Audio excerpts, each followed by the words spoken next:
I just wanted to make this video because in the last week I've had 2 different local skaters from Park Skating message me and ask me for reviews on products that I have on my skates. At this time I have currently 0 sponsors, so I don't really need to worry about just endorsing any of these products. This is just what I have found works well for me. I started out in parks in my Derby Bond skates. And anybody who has a lot of hesitation to go to parks in derby skates, you don't really have to worry about it halting your progression. Most of the fundamental things can be done in derby skates, and I think it actually made an easier transition for me being used to what was already on my feet. I started in September 2018 and I didn't upgrade my skates until December when I was back in the States. So at that point I wanted to look into just getting a specific park setup because I didn't want to do damage to my derby skates and I didn't want to have to only have one pair for both things. I wanted to have 2 pairs so that if I only wanted to park skate I could just grab that set and I could leave the other set at my practice space. So I wanted to upgrade to the Kaya skate because I had heard positive things from a fellow park skater who said that it just really felt like a company had made a skate for aggressive roller skating instead of just a skate that focused on looking cute or wasn't supportive. So I talked to the shop owner in my home city and he was able to get me the Kaya Karma Pro with the slider. I just had to put the slider on myself.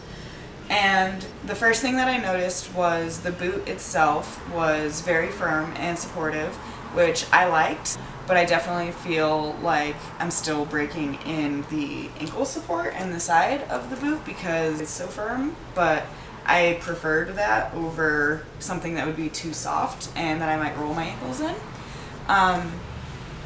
I immediately wore down the toe stops that they came with. In about 2 weeks, I hit metal on one of them, and in derby it would take me about a full season of play to hit metal on one of my toe stops. So that was surprising. So the Kaya plate came as a nylon plate, and their trucks are not the wide adjustable ones. They were just the regular ones when I had ordered them. I learned all of my fundamentals in these skates, and I got my first stalls and my first few slides in them, the ones that I attempted. The first thing that I noticed about the sliders was that they're asymmetrical. So they build them so that they can come up on the sides, and if you've seen skaters like Barbie or Cuban really utilize this side, then you know what it's used for. And that's just so that it's more likely to come up so that you can do Royale slides and use the side of your skate more. Again, like I just said, it kind of freaks me out, the idea of rolling my ankle within my skate setup. So I'm not very confident being on the sides of my skates. So I had to reverse the side setup from what people usually have it. I just had to have mine so that it was on the outside, because if it was on the inside skate like this, then my leg would immediately slide out because of how I put my weight. So I knew I wanted to upgrade my slider, and the new Chicks and Bowl sliders had just come out. I waited a few months to talk to people who had gotten them, had again no sponsorship, and could give me an honest review of them, and they had nothing but positive things to say about them, and it was mostly people who had at least tried one other kind of slider from either a different company or multiple different companies. And they really stood by the Chicks and Bowls one, so I wanted to upgrade it. And trying to upgrade them on my Kaya plate at home was actually very difficult, so there wasn't room for me to slide it underneath. That being said, I started looking into upgrading my whole setup. After I met Correction, Jenny, I kind of started looking more into penny trucks as well. So the difference between penny trucks and regular trucks that come on a roller skate or derby skate most of the time is the width of them and just how big they are. So penny trucks are actually used in skateboarding. A few inches almost. And the Kaya plate did not support penny trucks. I would not have been able to replace this part with that big of a piece. So pretty much Kaya makes their products in a way exclusive to only be able to fit their products. I hadn't attempted to put older generations of Chicks and Bowl sliders or the Wild Bone sliders on, but I definitely had the most issues that I've had with my Kaya skates in trying to upgrade other pieces of them. So my current setup, which I got through Skate Rats, which is awesome, is my Kaya boot, and then they just replaced the bottom pretty much. So now I have the Avanti plate, the Chicks and Bowl sliders, and 2 different colored penny trucks. I love Halloween, so I chose Halloween colors. I also currently have the RX toe stop. The reason that I went for RX specifically was because I didn't want a toe stop that would wear down really quickly on rough cement. And then right after I got them, I pretty much stopped skating on rough cement. And it took a while to even get them to be flat.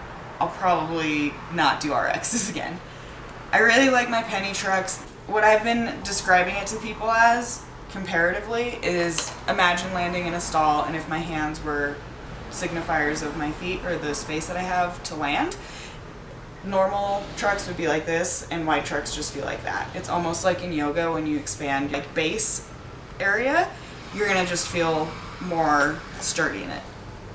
My metal plate, my Avanti plate, compared to the nylon plate, again, like this was very light, but one of the workers at Skate Rats, when I asked about the plate, said that it would feel as good as upgrading a plastic derby skate to one with a real plate. It is more reactive. I do feel more supported. I'm not the lightest skater, but I usually don't break plates, but I definitely don't feel like it's a possibility with this plate. And it also just made for, I think, a smoother setup for my Chicks and Bowl sliders.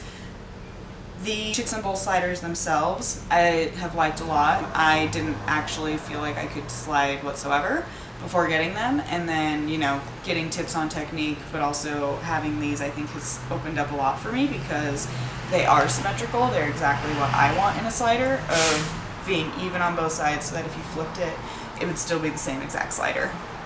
I wear the small size, and that's just because there actually isn't more room before hitting the nuts of my penny trucks. So if I was maybe a half size bigger in my boot, I would probably be a medium. And so far I haven't approached rails in them because rails terrify me, but every time that I've skated it over a rail, it's extremely fast and extremely slick. So, you know, when I'm ready. The trucks, I definitely have felt the most confident to even attempt getting my feet in 50-50 stances. One of my other friends who upgraded to penny trucks just worked on her box grinds because she really wants to do grinds. I think that it definitely adds comfortability there. I definitely would recommend getting a setup that's cost efficient for you and that allows you to roller skate. And then once you know what you need to build upon or add, then you can do those things, and you can also build your awareness through trying to learn new tricks. So, you know, trying to do specific things in my original setup is how I noticed that I could use more support. Please don't spend $500 on a pair of skates and then never use them. That's just really heartbreaking to me. That being said, also, you don't need to go with anything similar to what I have.